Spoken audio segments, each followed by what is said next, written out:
Entrecontadas. Entrecontadas. Entrecontadas. Entrecontadas. Entrevistas a narradoras y narradores. Hola, ¿qué tal? Bienvenidas y bienvenidos a este espacio de Entrecontadas, un lugar de entrevistas entre narradores y narradoras orales, perteneciente a la Red de Narradoras México. Mi nombre es Azucena Capulín y hoy estoy muy contenta porque voy a hacer, además de que es esta la primera entrevista que realizaré, pues tengo un invitadazo al cual admiro muchísimo. Lo conocí realmente siendo mi maestro. Obviamente lo conocí antes viendo su trabajo. Es una persona muy original. Él es gestor cultural, él es narrador oral, que se hace llamar como cuentalibros. Y pues, sin más, vamos a recibir con nosotros a Jorge Salvaje. Así que sí, ese soy yo. Hola, ¿qué tal, Azul? Muchas gracias por estar acá, muchas gracias por aceptar esta invitación a Entrecontadas. Y pues bienvenido, queremos conocer acerca de tu trayectoria en la narración oral.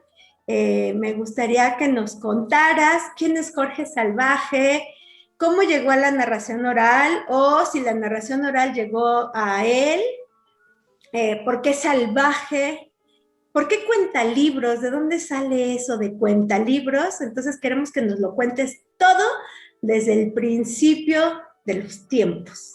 De Jorge Salvaje, claro. Ok, bueno, pues son un montón de preguntas. Lo bueno que traemos café. Sí.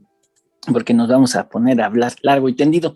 Primero, pues, qué gusto saludarte, saludarles a todas, a todos los que están allá del otro lado de la pantalla, narradores, narradoras, cuenteros, cuenteras, cuentarachines, y palabrantes en general, y escuchas, ¿no? Sobre todo escuchas, que son quienes hacen que nosotros estemos en lo que estamos.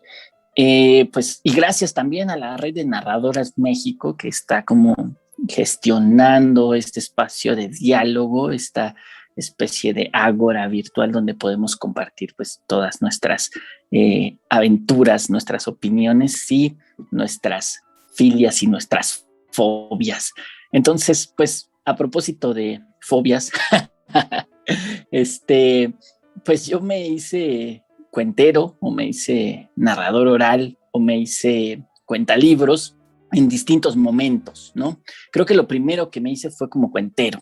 Vengo de una familia donde el cuento tiene una parte muy preponderante en la manera en la que se articulan las relaciones dentro de la casa, como sucede en todas las casas, yo creo que de nuestro país y en muchas casas de Latinoamérica. La palabra va como amalgamando a las familias, va uniendo las relaciones y va entretejiendo los afectos. Entonces, en mi caso, mi abuela y mis tías son como las portadoras de la palabra en casa. Y pues crecí escuchando cuentos. Mi abuela es una mujer originaria de Jamiltepec, Oaxaca, y pues siempre en la casa se contaba sobre el pueblo, ¿no? Estas anécdotas del pueblo que traían pues a mi mente todas estas imágenes de lo rural y todas estas imágenes de la montaña y estas imágenes de ese otro mundo que para mí era ajeno. Yo soy un niño ni siquiera de ciudad, soy un niño de la periferia, de ese lugar esquizoide donde la ciudad no es ciudad, pero el pueblo tampoco es pueblo, y que tiene diversos nombres como Ecatepec. De ahí soy yo.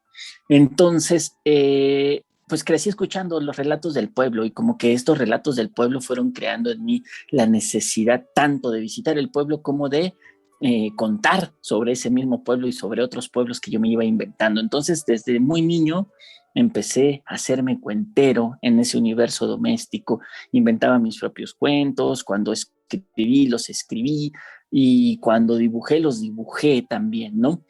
Pero ya, digamos, en términos formales, así en mayúsculas, como esta disciplina artística escénica, la narración oral, podría decir que la encontré y me encontró. Fue como una suma de dos afortunadas coincidencias que se entretejieron y nos llevaron al encuentro, así como se encuentran quienes se aman. Así me encontré con la narración oral. Yo estaba en ese momento de crisis, en ese momento de tristeza, de desánimo que viene después de la universidad, cuando uno hace las cosas como uno se supone que las debe hacer y entonces de repente sales y te das cuenta que el mundo es un poco más difícil de lo que el optimismo de estudiante te había dicho y no tienes hacia dónde ir, ¿no? Entonces, justo en ese momento, pues yo empecé a buscar alternativas para ser feliz y encontré la poesía en voz alta, encontré el spoken word, encontré pues también como el hip hop, ¿no? Encontré como todas esas formas de oralidad salvaje que me atraparon y entonces empecé a escribir mis poemas, empecé a escribir algunos versos, siempre con la intención de hacerlos públicos, aunque la verdad es que no figuré nunca como en una palestra pública de esta escena porque he sido siempre muy tímido, he sido siempre como muy, muy lento y muy precavido en la forma en la que tomo la palabra. Entonces, buscaba yo como un taller en la UNAM donde me permitieran poner en mi voz todas estas letras que yo venía escribiendo para, pues, hacer lo que uno hace cuando habla, ¿no? Tener amigos, tener pareja, caerle bien a la gente y todo esto. Pero el taller que yo metí en la unidad de vinculación artística de la UNAM no se llevó a cabo. Entonces me iban a regresar mi dinero, pero el reembolso era un trámite burocrático completamente agotador y laberíntico, y terminé accediendo a la opción de tomar otro taller, y así en el listado de talleres empecé a ver como, pues barro, no tanto, ¿no?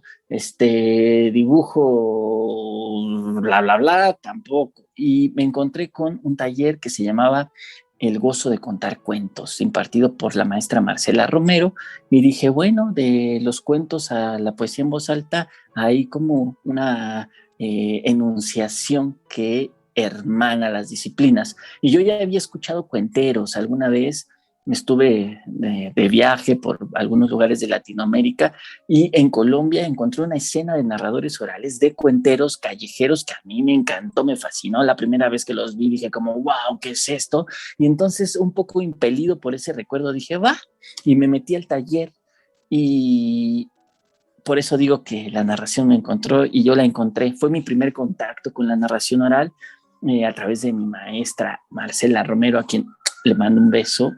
Y pues así empecé a tomar el taller hace casi 6 años, y la primera vez que conté cuentos fue hace 5 años, ¿no? Que podría decirse que ahí ya no solamente era cuentero, sino que ahí ya me volví narrador oral, así, con mayúsculas, ¿no? Con cabal conocimiento de la profesionalización del oficio.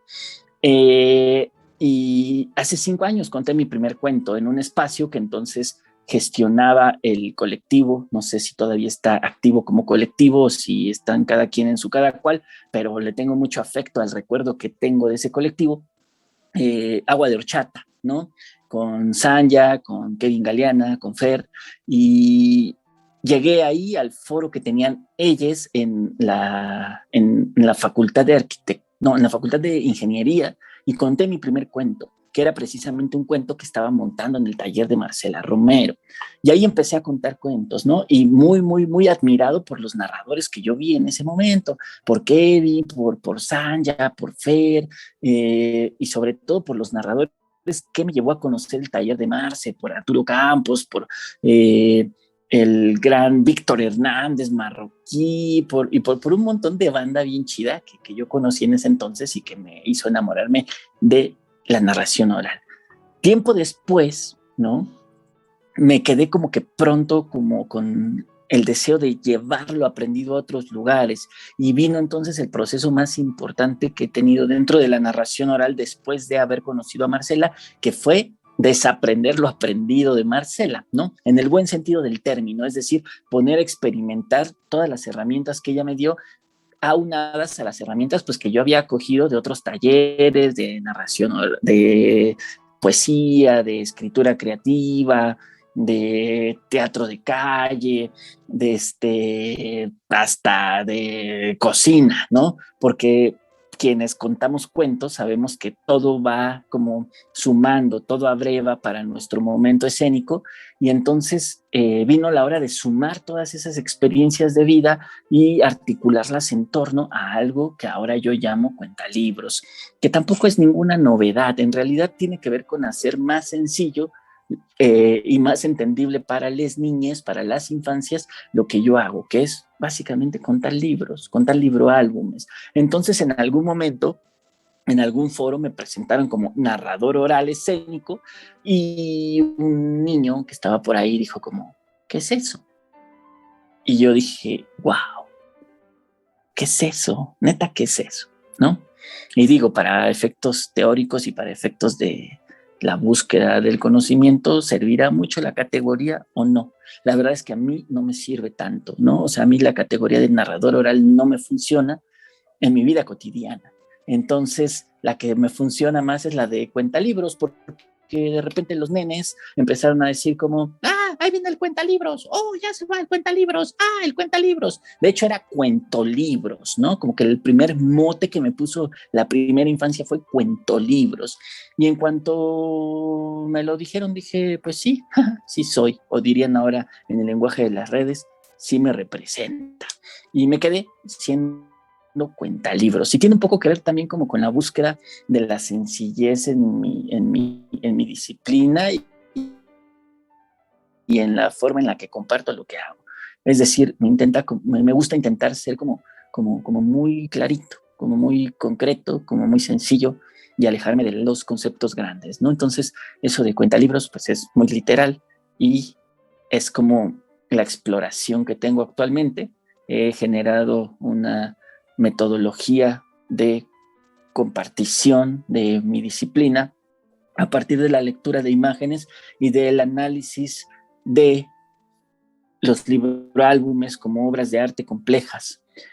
Entonces, digamos que he marcado ciertos pasos, cierta distancia con la narración oral en un sentido estricto, y me he aproximado un poco más a la mediación lectora, y me he aproximado un poco más a el arte gráfico, y me he aproximado un poco más también al teatro de la improvisación, ¿no? Y sobre todo a estas otras formas de crianza alternativas donde el cuento forma una parte fundamental, ¿no? Entonces, mi trabajo ahora está un poco más lejos de los escenarios de la narración oral y un poco más cerca de los círculos de crianza y de estos espacios como de educación no formal.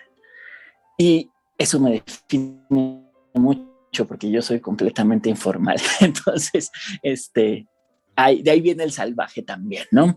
Pues los salvajes, todo eso que está en la periferia, todo eso que no está en el espacio domesticado, todo eso que no está en el espacio definido, es lo salvaje, lo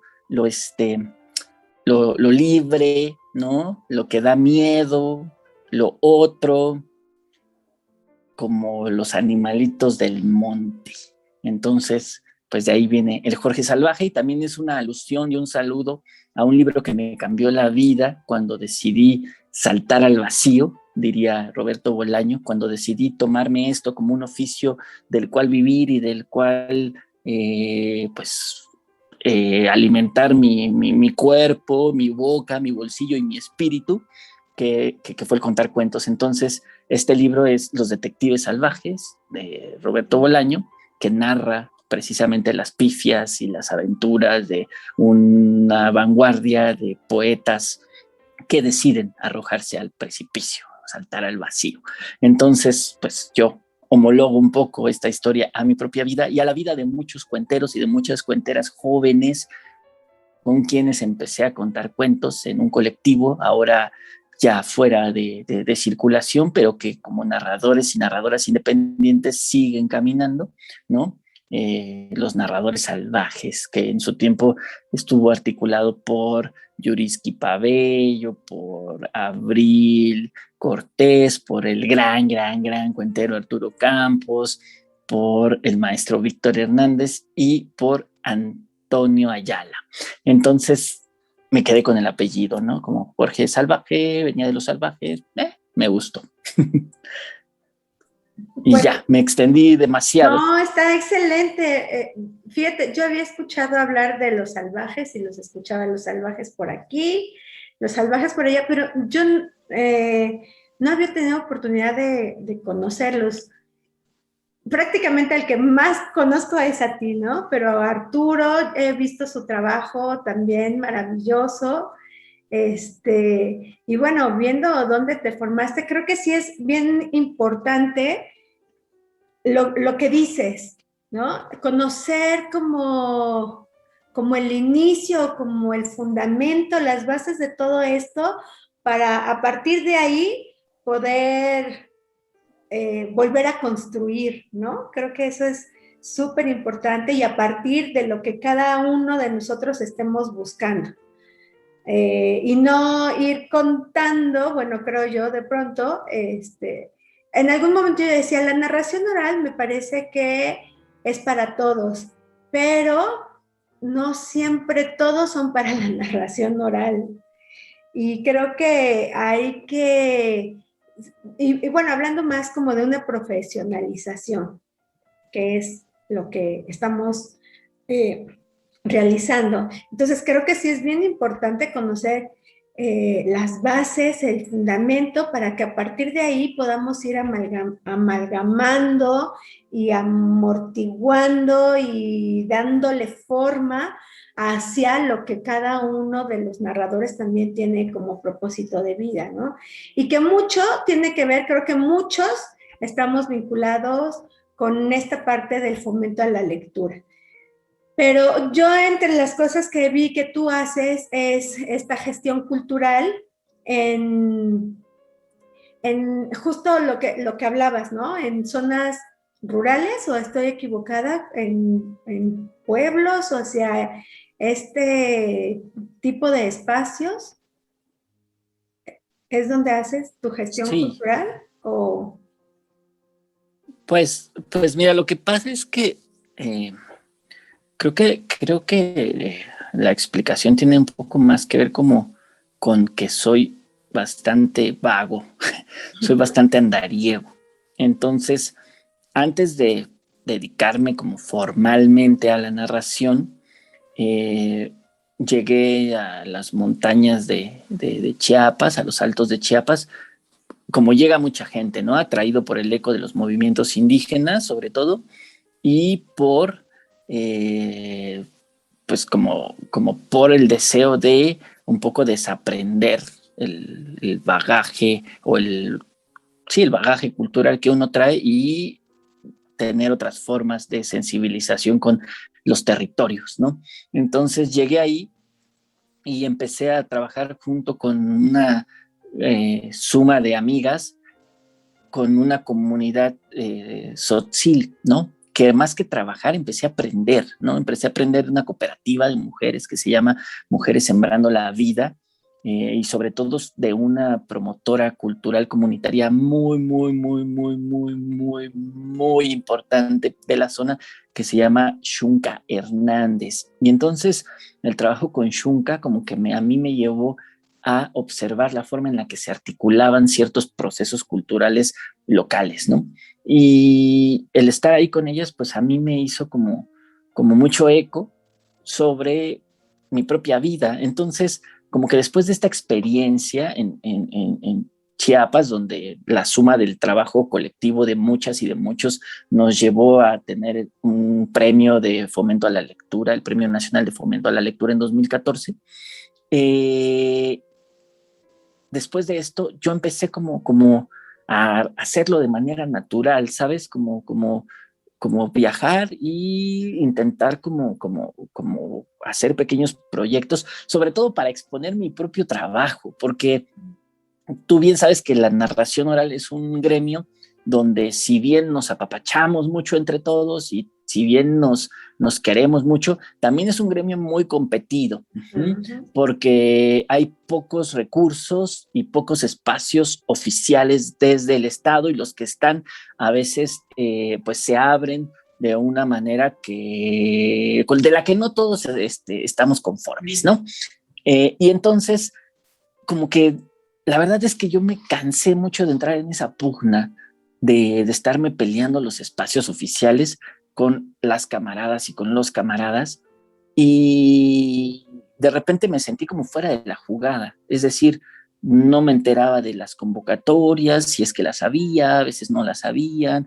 Afortunadamente en otras me abrieron algunas puertas, pero también como que eso no me convencía del todo, estar esperando como la llamada de alguien para que cuentes unos cuentos en algún lugar. Entonces, pues empecé a gestionarme mi propio trabajo y encontré en las periferias, en las comunidades, mucha generosidad y muchos deseos de recibir mi trabajo. Entonces, pues sí, ahorita, por ejemplo, ando moviéndome en bici por el asunto de la pandemia y visitando ciertas comunidades, intentando un poco alejarme también de la lógica monetaria, es decir, funciones que no se intercambian por dinero, pero que intercambio pues por alimento, por hospedaje, por la posibilidad de conocer los pueblos, las comunidades, y por la posibilidad de seguir viajando y seguirme moviendo en bici. Entonces, esa es como una parte muy importante de mi trabajo. Ahora, la parte que me da de comer, o la parte que me da como una dimensión económica, pues tiene que ver fundamentalmente con lo que hago en el Fondo de Cultura Económica, donde cuento cuentos ya desde hace 3 años, y con lo que hago desde mis redes sociales, ¿no? El público que se acerca a mis redes, pues es el mismo público que me lleva a distintos espacios, a escuelas, a centros culturales, a fiestas infantiles, y sobre todo es quien se acerca a mis talleres. Entonces, para mí, las redes sociales han sido fundamentales en este proceso de hacer redituable mi oficio, ¿no? Y no es como que haya puesto mucho empeño en ello, sino se fue dando de una manera muy orgánica, de una manera muy natural. Entonces, pues como que desde ahí es que gestiono mi trabajo, ¿no? Y bueno, estudié gestión cultural, entonces también eso me da algunas herramientas para intuir un poquito por dónde ir moviendo mis carpetas, mi trabajo, incluso la propia imagen que te construyes tiene que ver con mucho el público que te consume, ¿no? Entonces, como un poco el perfil desde el cual me sé es hacia dónde busco dirigirme. Y, y eso en términos de gestión. Ahora, lo primero que comentaba sobre si es importante o no apartarnos de las enseñanzas de les maestres, así con mayúsculas, pues totalmente, como en cualquier disciplina. Los maestros nos comparten generosamente y nos dan muchas herramientas para valernos en la vida, y en ese sentido, a cualquier lugar que nosotros nos vayamos, van a estar siempre presentes en nuestra vida, ¿no? Porque nos dieron esa herramienta. Pero pues también llega el momento de, pues, ¿qué haces tú con ello, no? O sea, caminas por el camino del maestro, que además es un camino que se comparte con muchas otras, con muchos otros, y que te arropa, pero también el maestro no puede cargar con la responsabilidad de llevarte bajo su ala todo el tiempo.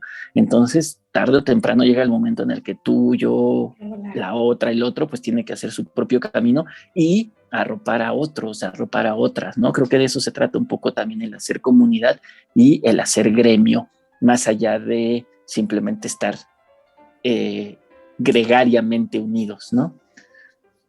Sí, sí, sí. Qué importante esto que dices también, ¿no? Acerca de...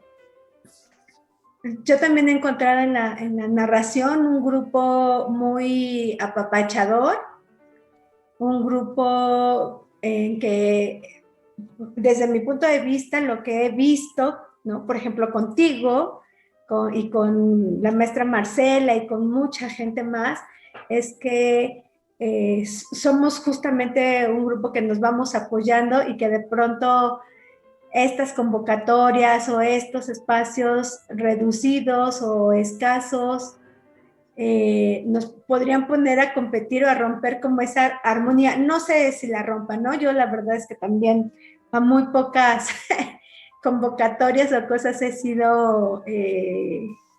me he acercado. Y lo importante también de los narradores, de saber gestionar su trabajo, de no estar esperando que no solo que los maestros nos sigan abrigando, sino que también las instituciones nos estén dando todo, ¿no? Y como mediadores de lectura también, ¿no? Que todo lo estemos recibiendo de, no sé, papá gobierno, sino también gestionar por otros lados, gestionar con la iniciativa privada o con los de al lado, justo lo que decías, la gente que ve tu trabajo, la gente que te encontró en una librería, la gente que ahora en las redes sociales, pues esa misma gente puede ser hasta tu mismo mercadólogo, ¿no? El que te vaya haciendo publicidad y te vaya recomendando de acuerdo también al trabajo que uno vaya realizando y que sea de calidad y que sea responsable. Y de ahí va esta siguiente pregunta. Tú dices, bueno, tengo poco tiempo de haber llegado a la narración o que se encontraron, se miraron a los ojos, se enamoraron, pero en estos 5 años seguramente que tú has visto algunos cambios y tal vez, estoy segura, que sobre todo de 1 año y medio para acá han habido cambios súper significativos en la narración oral en general. ¿Tú los has notado? ¿Qué cambios han sido estos? ¿Cómo has visto, además de estos cambios en general, tus propios cambios? Sí, pues la verdad es que como que cuando yo me incorporé a la narración oral, yo tuve la mirada muy puesta en mi maestra, ¿no? Tuve la mirada muy puesta en el trabajo de Marcela, más allá de en su trabajo escénico, en su trabajo como gestora de la narración oral, que creo que es una dimensión muy importante por la cual también se le reconoce mucho a Marce, ¿no?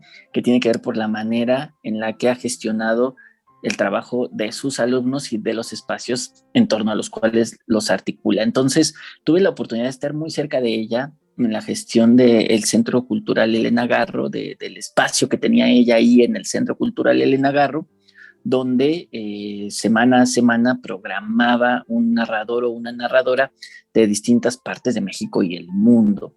Entonces, en ese sentido, yo como que no me enteré mucho de qué pasaba en el mundo de la narración oral esos primeros 2 años, pero sí me enteré mucho de lo que pasaba como que en la narración en un sentido más amplio. O sea, no me enteré mucho de lo que pasaba en el gremio de la narración oral en México, sino me enteré de qué pasaba un poco en la narración oral en términos quizá un poco más globales y en términos como de la ejecución escénica. Entonces, de esos cambios son de los que te puedo hablar, ¿no? O sea, yo empecé a ver, por ejemplo, a los narradores de la vieja data, ¿no? En así, en mayúsculas, ¿no? Por ejemplo, la propia Marcela Romero, el queridísimo Moisés Mendelewicz, ¿no? Narradores como Marilu Carrasco, la propia Beatriz Falero, Vivian Tirión, como estos narradores y narradoras que podemos ubicar en la primera generación de narradores en mayúsculas, ¿no? Porque volvemos a lo mismo, o sea, la cuentería existe desde toda la vida, ¿no? Pero en este traslado de la narración a los escenarios y de la incorporación de técnicas teatrales y de técnicas escénicas, y en concreto por la figura de Garzón Céspedes, pues podemos pude ubicar como esa distancia que había entre sus estilos narrativos, entre sus trabajos, ¿no? Con la aparición de una tercera generación de narradores orales, ¿no?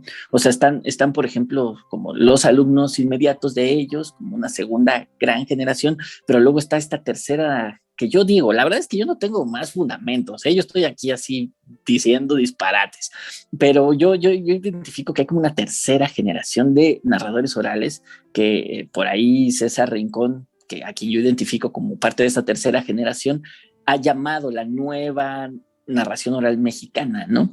Entonces yo no sé si sea tan nueva, pero sí sé que es una generación que tiene como coordenadas diferentes. Entonces, ¿cómo la identifico yo? Pues como una generación interdisciplinaria donde ya no existe tanto, ¿cómo decirlo para no terminar diciendo una barbaridad? Donde ya no existe como tanta solemnidad en la forma en la que recibimos la narración oral. O sea, ya no tenemos temor en si lo que estamos haciendo es teatro o es narración oral. Es más, ni nos importa, ¿no? No es una discusión que nos quite el sueño. Tampoco tenemos como problema en meter malabares a mitad de un cuento, en incorporar un libro, en cantar, en tener como vínculos o tender puentes hacia el stand-up o en entender, ¿sabes? Y yo considero como pues precisamente este proceso algo muy, muy natural en la posmodernización del arte escénico en general. Entonces, pues cada vez como que nos vamos alejando más de la especialización y entonces vamos como abriendo las posibilidades hacia otras disciplinas, incluso hacia otros escenarios, aunque por supuesto que tanto los maestros, las maestras, como Marcela y como todos ellos, también se han bajado de los escenarios, ya han contado en penales, ya han contado en campo, ya han contado en la calle, ya han contado en camiones, ya han contado en trajineras, ya han contado en burros, ya han contado en un montón de lugares. No me refiero yo a los espacios físicos concretos, sino me refiero yo al escenario entendido como un lugar más horizontal. Ya, es decir, identifico en nosotras, nosotres, nosotros, identifico como este deseo, al menos en muchos compañeros y muchas compañeras, este deseo de alejarnos de la figura del artista, de la artista, que se esmeraron en construir los maestros, ¿no? Nosotros como que tenemos cierto pudor de hacernos llamar artistas, y este cierto pudor yo lo asocio en que también como que los artistas en mayúsculas de otras disciplinas, pues le han quedado a deber muchas veces como diálogo a la gente, le han quedado a deber como horizontalidad. Entonces, pues identifico que esta narración también como por los ecos de los movimientos sociales que nos han tocado vivir, pues es como mucho más precavida en el sentido de ya, es decir, somos bravucones en otras cosas, pero somos más precavidos en llamarnos artistas. Y esto va como generando una actitud también de mucha más apertura y de interdisciplina en nuestro trabajo. Y a mí me gusta, o sea, por ejemplo, está el gran, así, juglarazo, el Martín Corona, ¿no? Que anda peinando las comunidades y que tiene un montón de cosas de clown bien bonitas, o está por ahí de esta generación el Roy de Tlaxcala, el Roy Cuentacuentos, que le pega duro al clown y a los malabares también, o está el propio César, que él tiene todavía una forma de hacer cuentos y de hacer arte muy desde el teatro, pero con sus precisiones y con sus matices y muy consciente de sus deconstrucciones también, ¿no? O sea, él sí defiende el teatro y defiende la narración oral en mayúsculas, pero también tiene un discurso donde asume y tiene un posicionamiento político y social muy concreto. Y tenemos, pues, después de ahí, como dentro de esta narración, pues también, ¿no? A Arturo Campos, que él tiene como una perspectiva mucho más de documentar los procesos históricos y sociales así, con una lupa perfecta, ¿no? Y desde ahí contar, desde ahí narrar, o toda la banda que está contando cuentos para sumarlos a otras disciplinas, como la divulgación de la ciencia. Entonces, ese es el proceso que a mí me ha tocado ver, como esa distancia, sana distancia, a propósito de la sana distancia, que hay entre esta primera generación y esta tercera generación, que yo no la veo mal, o sea, yo la veo como un proceso natural, y sí la veo como que tal vez nos estamos llevando al traste la narración oral que construyeron los maestros. No lo sé, ¿no? O sea, no lo sé. O sea, por supuesto que se está replanteando y se está reconfigurando y se están generando otras lógicas. Y yo lo veo con muy buenos ojos. A mí me gusta que el mundo gire, se transforme, que la plastilina se ablande y que vuelva a generar otras cosas, ¿no? Siempre, siempre, siempre reconociendo el trabajo de todas esas maestras y de todos esos maestros que picaron piedra y que abrieron el camino, porque también sin su trabajo, pues no sería posible que yo estuviera aquí diciendo estas tonterías, ¿no? Entonces, ese es como el proceso que yo he visto. Y en mi propio trabajo, pues lo que te mencionaba un poco, o sea, como que llegué a la narración oral un poco viendo esta escena, viendo a mis maestros, viendo a los maestros, viendo a las maestras, y ahora realmente tengo como los ojos puestos fuera de la narración oral, ¿no?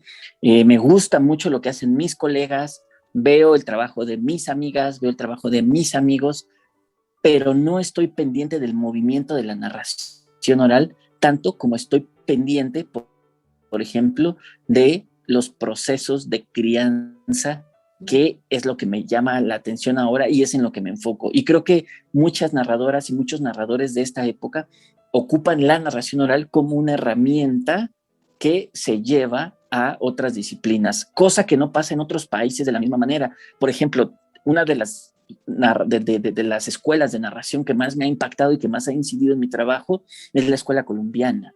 Y entonces en Colombia los narradores, las narradoras tienen dos ventajas. La primera es que por Colombia no pasó Garzón Céspedes y entonces eso hizo que los narradores colombianos sigan como en un proceso más apegado como a la cuentería tradicional con sus claras coordenadas escénicas sólidas.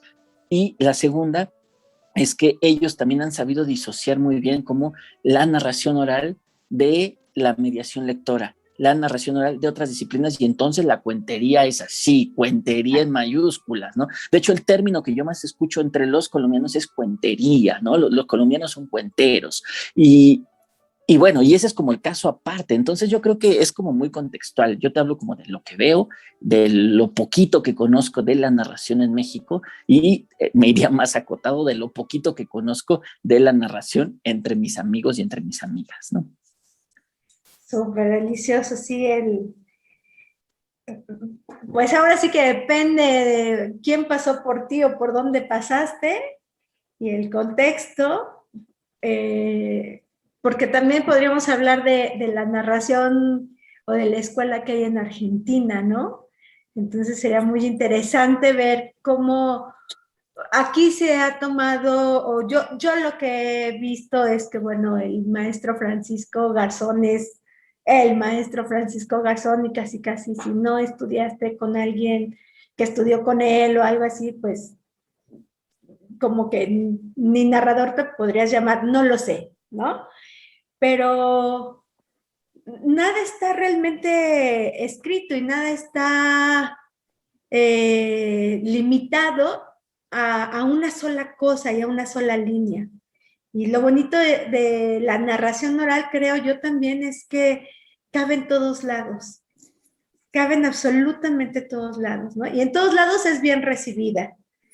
Aunque por ahí dicen que no sé si los actores o de pronto nos hacen como fuchi o hay como encuentros, no lo sé, a mí no me ha tocado, creo que a mí me ha tocado más bien justo agarrar herramientas de teatro para también ayudarme a esto de la narración oral, y conozco muchísima gente que se ha valido de esas herramientas para también apoyarse o para utilizarlas en la narración oral. Entonces creo que no cabe la posibilidad de estarnos peleando, ¿no? Yo creo que más bien construir y a partir de eso incluso ir innovando, si así fuere, ¿no?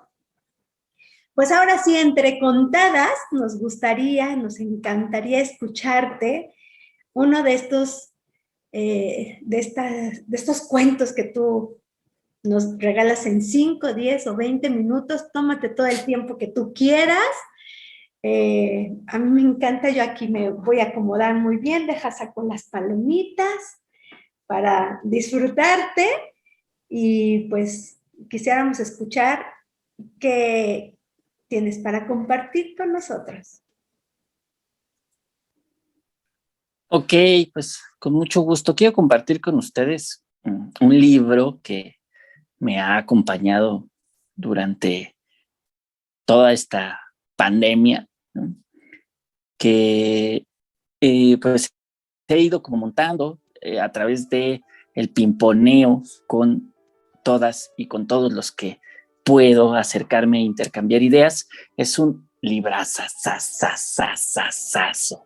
Se llama Un lobo con mucha hambre y es de Silvia Borando. Entonces déjame ajustar un poquito aquí mi luz para que no nos charole demasiado. Ahí está, creo que se alcanza a percibir mejor. Y entonces, bueno, pues esta historia a mí me gusta iniciarla, no en la portada, ¿no? A mí me gusta iniciarla en una montaña ni chiquita ni grande, pero lo suficientemente amplia como para que en ella vivan un montón de animalitos. Y ve, estos animalitos que tienen cara aquí así como de vamos a morir, vamos a morir, vamos a morir. No la tienen nada más así porque sí, la tienen porque precisamente en esta montaña se rumora que hay un lobo hambriento, un lobo goloso, un lobo glotón que gusta de comer animalitos de colores. Y todos los animalitos pues siempre traen eso en la cabeza, ya ves, el trauma colectivo que le nombran, y tanto trauma colectivo, pues sus juegos reflejan ese trauma, y ahí están, en esa montaña, siempre jugando. Jugaremos en el bosque mientras el lobo no está aquí, porque si el lobo aparece, a todos nos comerá. Lobo, lobo, ¿estás ahí? Y bueno, ustedes ya saben lo que sigue. El lobo en esa montaña tiene una casita, y desde su casita el lobo grita: ¡ay, me voy despertando! Y los animalitos dicen: ¡ah, bueno! Y respiran y se relajan. Jugaremos en el bosque mientras el lobo no está aquí, porque si el lobo aparece, a todos nos comerá. ¡Lobo, estás ahí! Y entonces el lobo, desde ahí, desde su casita, me voy a meter a bañar. Ah, bueno, y se relajan todavía más. Jugaremos en el bosque mientras el lobo no está aquí, porque si el lobo aparece, a todos nos comerá. Lobo, ¿estás ahí? Y el lobo: ¡ay, me estoy poniendo los calcetines! Pero, no, los lobos andan siempre encueraditos, andan siempre con el pelo al viento, y cuando los animalitos escuchan: me estoy poniendo los calcetines, ¡ah!, se les hace extraño, y entonces se dan cuenta que no, que eso tiene que ser una mentira, y ahí sí es cuando empieza la historia que viene dentro de estas páginas, porque ahí en este bosque verde donde viven los animalitos de colores, pa, pa, pa, pa, todos salen corriendo, unos salen volando para un lado, otros salen volando para el otro, otros se arrastran y zigzaguean, otros reptan, y el último en salir corriendo, es este conejito rosa. Véanlo ustedes ahí, chiquito. Este conejito rosa es Rosita, porque cuando estaba chiquitito su mamá le daba mucho Pepto-Bismol para que no se mareara en las curvas cuando iban a visitar a su abuelita. Y ahí va el conejito rosa corriendo, pensando: yo no quiero terminar en las fauces del lobo. Y se acuerda cuando era un conejito chiquito, cuando su mamá le decía: eres la cosa más bonita de este mundo, y entonces él va ahí pensando por qué le tocó ser la cosa más bonita de este mundo. A él le hubiera gustado ser la cosa más fea, así no se le hubiera querido comer un lobo, pero es demasiado tarde, así que acelera el paso y corre y corre y corre y corre y corre hasta que ¡pum!, salta de página. Y ahí, en la siguiente página, ¡Au! Y todavía se escucha el lobo. Lo bueno que se encuentra a un amigo y bueno, las penas así, entre dos son menos. Así que se acerca con su amigo y le dice, ay, Caracolito Pérez, Caracolito Pérez, Caracolito Pérez, Caracolito Pérez, Caracolito Pérez, Caracolito Pérez. Y el Caracolito Pérez, ¿qué? Caracolito Pérez, ¿qué crees que mira, escucha? Y a lo lejos se sigue escuchando, ¡au! Mira, hay un lobo hambriento aquí en el bosque, hay que salir corriendo. Y el Caracolito Pérez en ese momento piensa, ay, sí, hay que salir corriendo.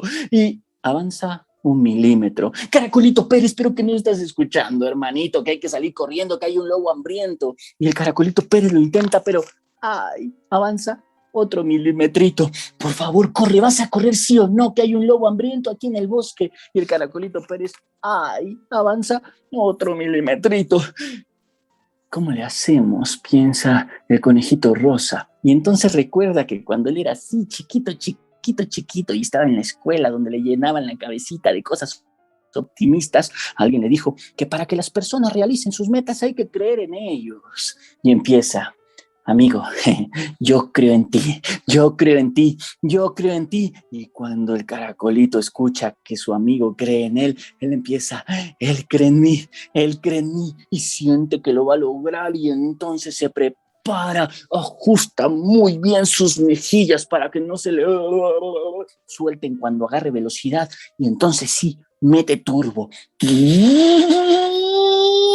Y ahí va, a toda velocidad.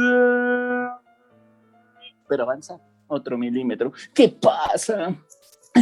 Perdóname, no lo puedo hacer más rápido. Déjame aquí, sálvate tú. Y entonces está a punto de dejarlo, pero no puede dejar un amigo así como así. Además, él es el que paga el Netflix. Entonces, no, piensa. Lo toma con mucho cuidado. Ay, y lo despega del suelo. Siempre le ha gustado ese sabor. Y se lo pega en la espalda. Y entonces sí. Arre. Y colorín colorado, este cuento se ha acabado. No es cierto. Siguieron corriendo y se encontraron por allá. Un lirón dormilón que estaba soñando que tenía un helado con una bolita de vainilla, una bolita de cereza, una bolita de chocolate. Y justo cuando estaba a punto de darle el primer lengüetazo con su lengüita de lirón, en ese momento, ¡despierta, lirón! ¡Despierta, lirón! Y desaparece el helado y el lirón abrió un ojo y se vuelve a quedar dormido. Ay, este lirón no despierta. Y el lirón entonces, de sueño en sueño, ahora ya está soñando que anda por el bosque, por la montaña en bicicleta con su novia la lirona, y de pronto su novia la lirona se detiene al lado de él, lo mira, él la mira, su novia para la trompita y están a punto de darse un besito cuando entonces ¡despierta, lirón! ¡Despierta, que hay un lobo hambriento aquí en el bosque! Pero el lirón no despierta. ¿Vas a despertar sí o no, lirón? No escuchas, y a lo lejos se sigue escuchando el pobre lobo que no deja de aullar en este cuento. ¡Au! Hay un lobo hambriento aquí en el bosque, pero el lirón no despierta. Entonces el conejito rosa le pregunta al Caracolito Pérez, oye, carnal, ¿cómo le hacemos para despertar a este cuate que nada más sigue dormido y dormido? Y piénsalo tú eres el personaje principal de este cuento. Es cierto. Y empieza a pensar y entonces lo toma de la colita y como si fuera una matraca, traca, se lo lleva. Y allá, del otro lado del río, se encuentran con el burro. Un burro, bastante burro, que cuando los ve llegar, lo único que dice es hola, burro. También nos da gusto verte. Oye, burro, tienes que correr porque ¿qué crees? Que viene por aquí un lobo y está hambriento. Escucha. Y a lo lejos, este pobre lobo que no deja de aullar. Y viene hambriento y cansado. Entonces, hambriento y cansado, ya sabes, eso es coraje seguro, como las mamás cuando están hambrientas y cansadas. Entonces, yo te recomiendo que te eches a correr. Y el burro, que es muy burro, no me importa. A mí se me hace que ese lobo ni existe. Ay, en serio, burro, mira, vas a correr sí o no. Hay un lobo hambriento en el bosque. Escucha. Y el lobo. Y ya está más cansado el lobo, tienes que correr. Pero el burro, no me importa. Burro, ¿vas a correr sí o no? Hay un lobo hambriento aquí en el bosque. Y el burro, no me importa. Y entonces el conejito rosa tiene una idea. Con mucho esfuerzo se mete debajo del burro y comienza a levantarlo. Ese sonido lo hace el burro. No, ese sonido lo hace el conejo. Ajá, porque el burro está demasiado pesado. Ay, ay, ay, ay. Y lo deja ahí. Y bueno, burro, no digas que no te lo dijimos.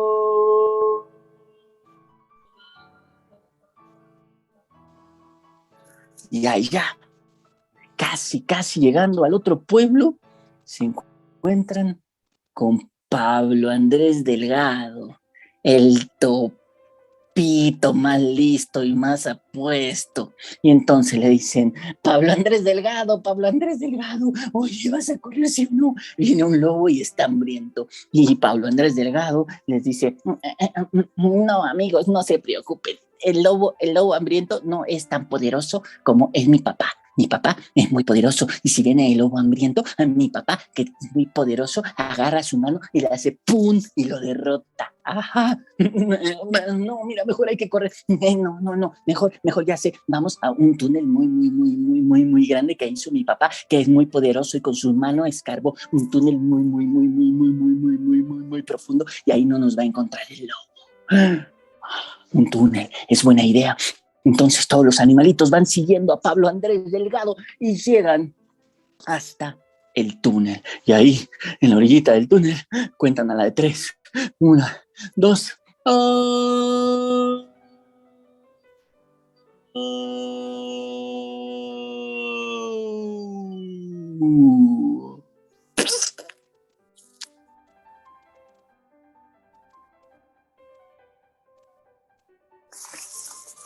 No les pasó nada. ¡Pum! Rebotan y llegan hasta ahí, a las profundidades, y comienzan a avanzar por el túnel. Turun, turun, turun. Turun, turun, turun. Turun, turun, turun. Ui. Turun, turun, turun. Turun, turun, turun. Ui. Y cuando salen de las profundidades, Pablo Andrés Delgado les dice, vengan amigos, miren, ya no hay ningún peligro. Pero aunque Pablo Andrés Delgado era un topito muy inteligente, fuera de los túneles no veía casi nada y no se percató que el peligro por ahí merodeaba. Y así, cuando los animalitos salen,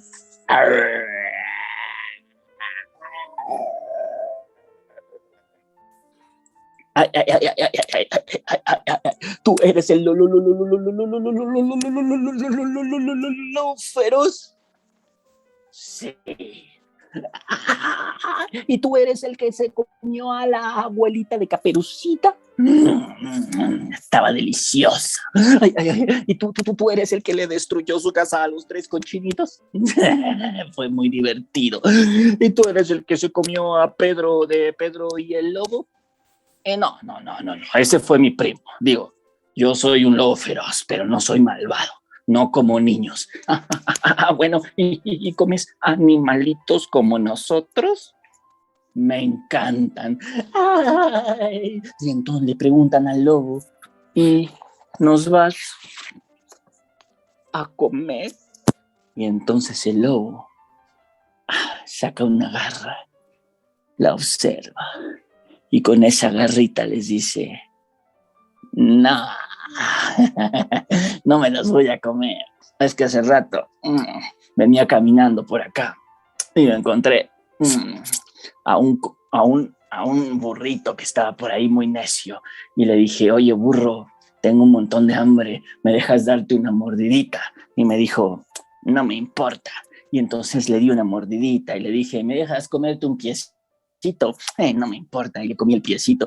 Y me dejas comerte una orejita, no me importa. Y le comí la orejita y luego así me lo fui comiendo y me lo comí todo. Entonces pues ahorita no tengo hambre. Venía a preguntarles si me dejan jugar con ustedes. Ah, bueno. Y dicen los que cuentan que desde entonces el lobo, cada que come y está satisfecho, sale a buscar a sus amigos. Y si tú vas a la montaña, puedes escucharlos jugar.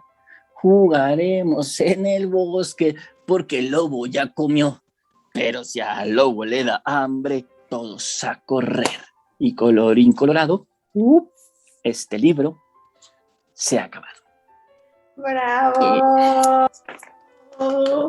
Muchas gracias. Hoy está hermoso ese cuento. Sí, es un librazazo. Ajá, dime. Digo, es un librazazazo este lobo. O sea, este cuento está perfecto para ser contado. O sea, es una herramienta diseñada para eso, para ser narrada. Entonces, la verdad es que uno lo coge y casi que se empieza a contar solito. Sí, está divino. ¿Cuál fue el primer libro que contaste así, digamos, ya con esta técnica que has estado desarrollando?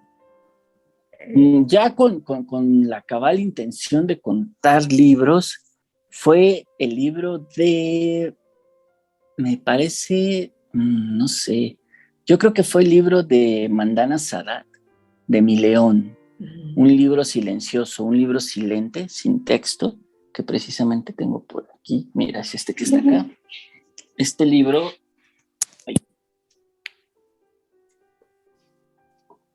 es como un libro también al que le tengo mucho afecto porque, pues, cuando yo empecé a contar cuentos, la verdad es que mi conocimiento de la literatura infantil era bastante precario. Tuve la fortuna de acercarme a una gran maestra y gran conocedora y lectora de libros infantiles, de literatura para niñas y para niños, que se llama Yuri Pabello, también narradora, también cuentera. Y entonces, a través de ella conocí este libro, Mi León, un libro silencioso de Mandana Sadat. Y fue el primer libro que conté, así, con libro en mano y con manipulación física. Y pues bueno, estos libros, los libros silentes, son libros que están diseñados precisamente para eso, para ser narrados y para construir tantas interpretaciones como lectores existan. Entonces, fue el primero. Después de ahí me fui como a otro de Michael Scofield que se llama El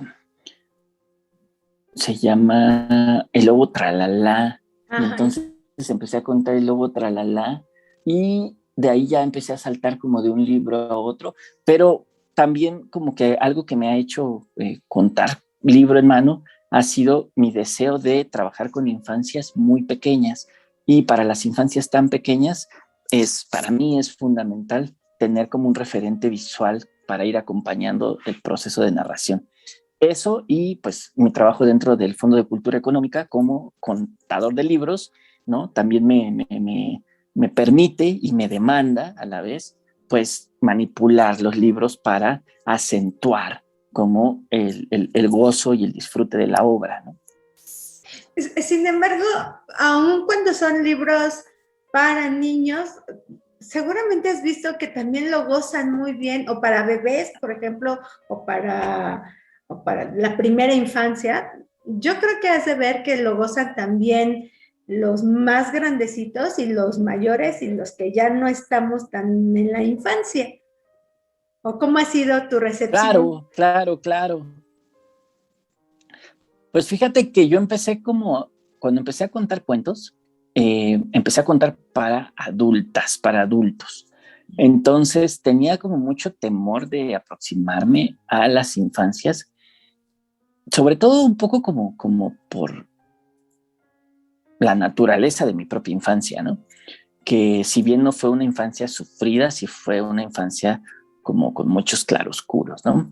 Y como que tenía temor a dialogar un poco con ese niño interno que estaba ahí, pero después de este proceso de empezar a contar para niñas y para niños, pues también empecé como a reconciliarme con ese niño interno y tocó explicarle cosas, pedirle perdón por otras, ¿no? Y me fui decantando para contar para públicos infantiles con la cabal intención de contar para ellos, para ellas. Sin embargo, esto no excluye a los públicos adultos, ¿no? Lo que me interesa a mí es como generar historias y generar cuentos que puedan ser disfrutadas por las más pequeñas y los más pequeños en cualquier escenario posible. No que sean sectores a los que termines excluyendo, ¿no? Entonces, para ellos estoy montando, pero siempre dejo como mensajes entre líneas y gestos entre líneas para los más grandes, para los adultos. Por ejemplo, en este cuento que acabo de contar, esa onomatopeya que meto cuando se meten a el túnel, ¿no?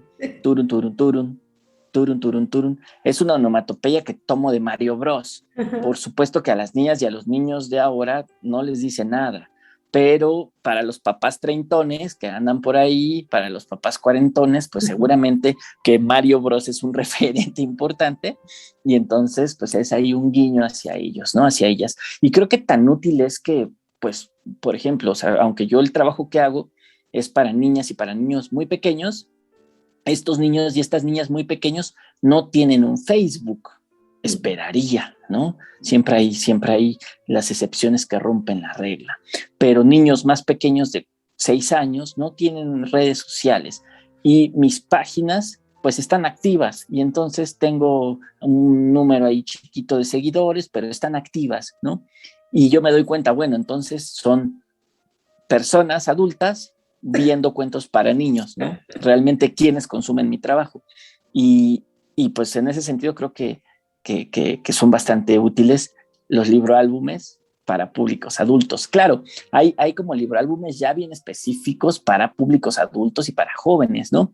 Por ejemplo, está esta editorial de La Caja de Cerillos que hacen libroálbumes basados en textos de autores que no escriben pensando en les niñes, pero que La Caja de Cerillos termina convirtiendo sus cuentos en libroálbumes súper potentes, ¿no? Por ejemplo, por ahí está el cuento de Romper el Cerdito de Edgar Queret, hecho libroálbum, y es disfrutable por niños y sobre todo por adultos, ¿no?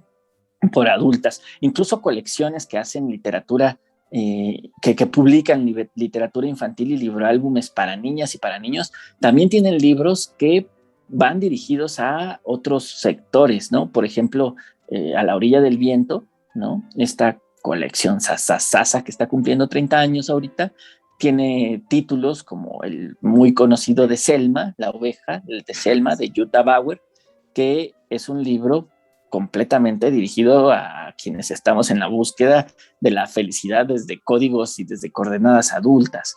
Entonces, pues siempre hay ahí como libros que están como pensados también para los más grandes. Claro que además los libroálbumes, al tener la imagen como elemento central y no como complemento, sino como elemento central, pues tienen tantas lecturas como lectores y lectoras existan. Entonces, Mi León, al ser leído por un adulto, es muy distinto al ser leído por un niño o por una niña. Y pues el truco creo que está, o el reto, mejor dicho, de un contador de libros o una contadora de libros está en lograr esa mediación, ¿sí? Entre el libro y la mirada adulta o la mirada infantil, o entre ambas, ¿no? Entonces, pues es posible, y además es muy divertido, o sea, es muy divertido como entrar en esos retos y ponerte a contar para públicos mixtos, para públicos como diversos, y pues bueno, tú lo has de saber bien. Tú pues, que estás también dándole siempre, ¿no?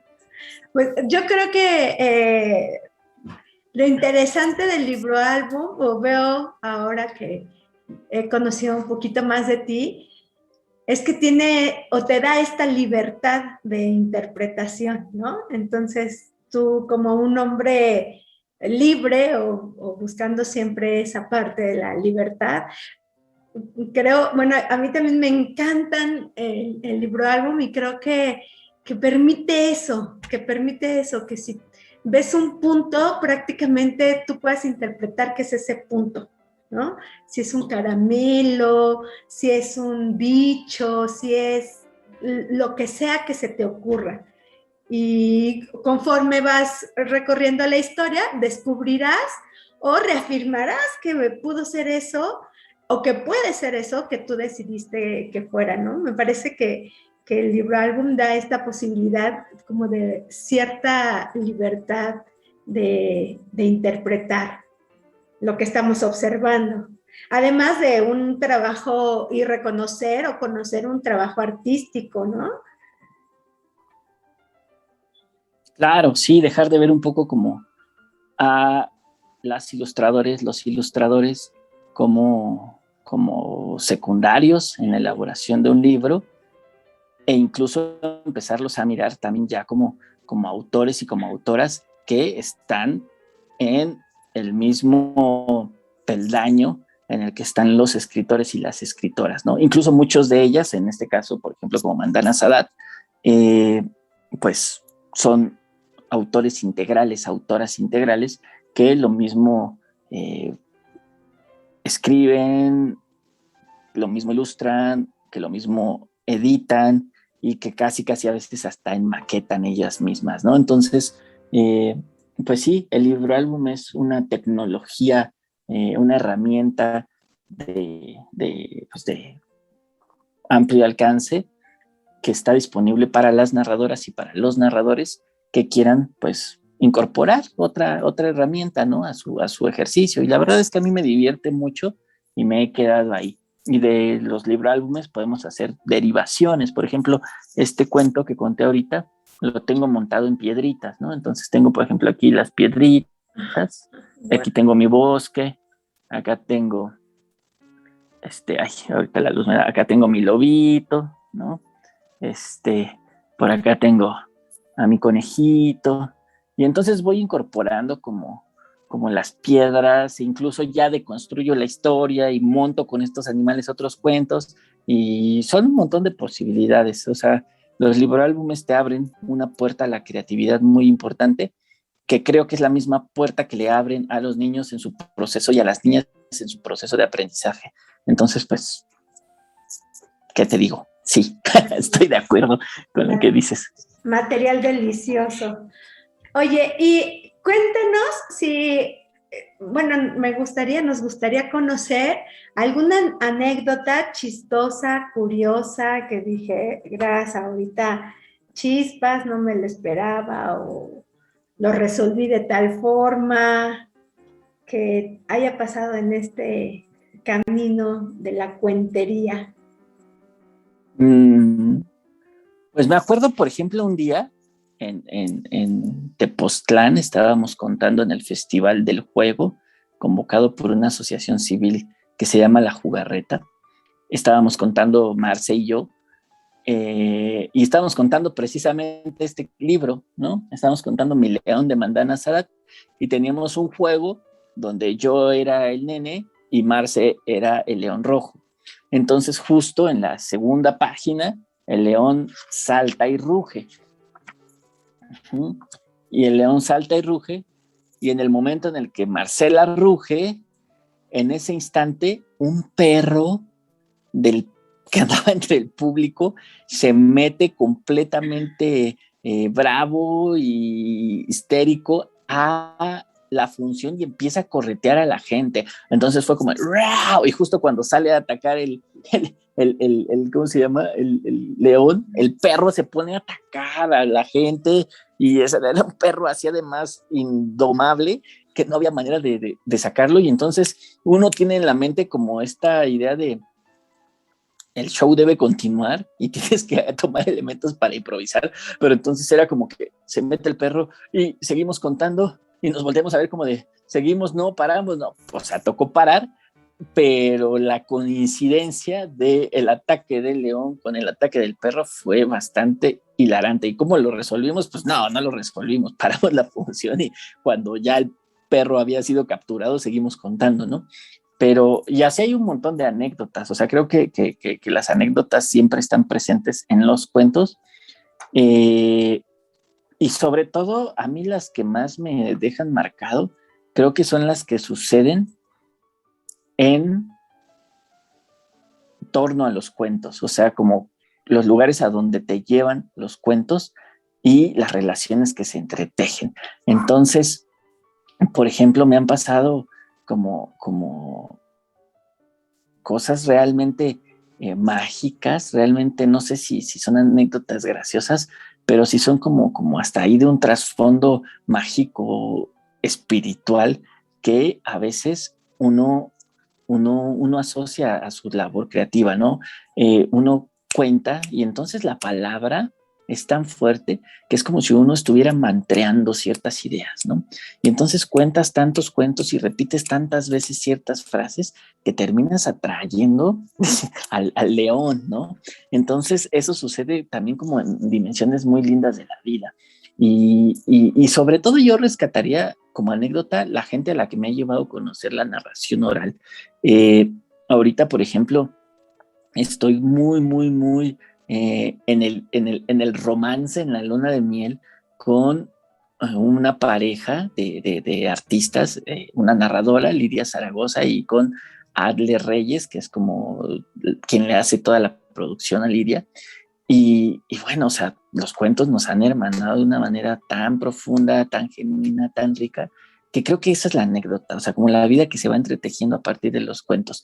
Y yo tengo la fortuna que el lugar donde me paro y donde comparto libros y donde comparto cuentos es lugar donde me dicen, aquí hay una cama, aquí hay un plato de comida, y entonces pues esa sería como la anécdota, y así uno tiene la certeza pues de que el oficio está llegando como a una parte pues de éxito, ¿no? Trascendente, en donde estás logrando impactar en la realidad un poco con tu palabra. Y esa sería como mi anécdota más bien. Súper, muchísimas gracias. Pues esta ha sido una charla deliciosa contigo, y ya como para ir cerrando, me gustaría que con una frase pues nos contaran, que ya nos has mencionado bastante, ¿no? Pero si todo esto lo pudiéramos resumir en una sola frase, ¿qué es el significado para ti de la cuentería? El giro de la espiral. Súper. Muchísimas gracias, muchas gracias, Jorge. Y pues bueno, tus redes sociales. Jorge Salvaje, Cuentopía en Facebook, y en Instagram estoy como Jorge Salvaje. Ahí cualquier comentario, reclamo, aclaración. Contratación. Contratación sobre todo. También ahí, se vale. Sí, claro que sí. Ahí a través de Facebook, Jorge Salvaje Cuentopía, o a través de Instagram, Jorge Salvaje. Pues muchísimas gracias. Les damos las gracias a todos los que han estado siguiendo esta charla. Esperamos que, bueno, haya sido también tan gratificante y tan interesante como lo ha sido para mí. Yo he aprendido hoy muchísimo. Y nos despedimos de Entre Contadas, este espacio de la Red de Narradoras México. Muchísimas gracias y hasta la próxima. Adiós, gracias, Red de Narradoras. Chao, chao. Red de Narradoras México.